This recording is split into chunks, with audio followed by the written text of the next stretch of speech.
Isa na namang ulam na masarap at madaling gawin ng ating recipe ngayon, ang chicken salpicao. Perfect na ipang ulam na siguradong mapapa-extra rice ka sa sarap. At sa mga papalapit na handaan, isa ito sa pwede ninyong ihanda. Yung mga ingredients na gagamitin natin dito madali lang hanapin. Gusto mo rin ba? Tara, luto tayo. At bago nga tayo mag-start magluto, gusto ko munang ipakita sa inyo yung nabili ko online na puzzle rubber mat. Ang ganda ng quality at sakto sa may mga bata na mahilig maglaro sa floor. At kung bet nyo rin, ilalagay ko na lang yung link sa comment section kung saan ko po ito binili. At sa recipe natin ngayon, ito yung mga ingredients na kakailanganin natin. Chicken breast na hiniwa ng pa-cubes, mushrooms, garlic, soy sauce, Worcestershire sauce, oyster sauce, brown sugar, black ground pepper, garlic powder, at butter.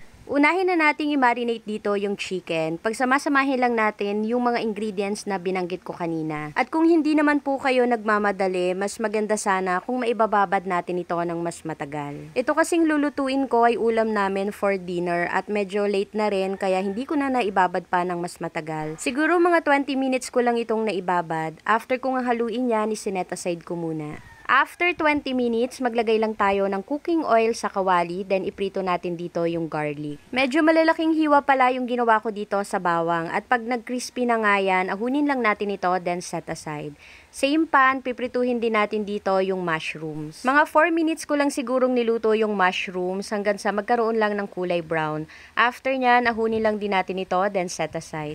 At dito nga sa kawali na pinaglutuan ng bawang at mushrooms, dito na rin natin lulutuin yung chicken. Haluin lang natin ito hanggang sa maluto yung chicken at mawala yung pinaka-sauce galing dun sa pinagbabara natin kanina. And shoutout po kay Jenny Ebona, Maria Teresa, Janet Karunungan, Anita Luzuriaga, and Jo Busquit Emnas. Thank you so much po. At pag napansin nyo nga po na natuyuan na yung chicken, maglagay na tayo dito ng butter.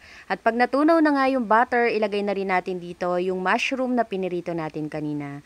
Haluin lang natin ito ng mabuti, then ahunin na natin sa kalan at ilagay na rin yung bawang na pinirito natin kanina. Gusto mo rin ba?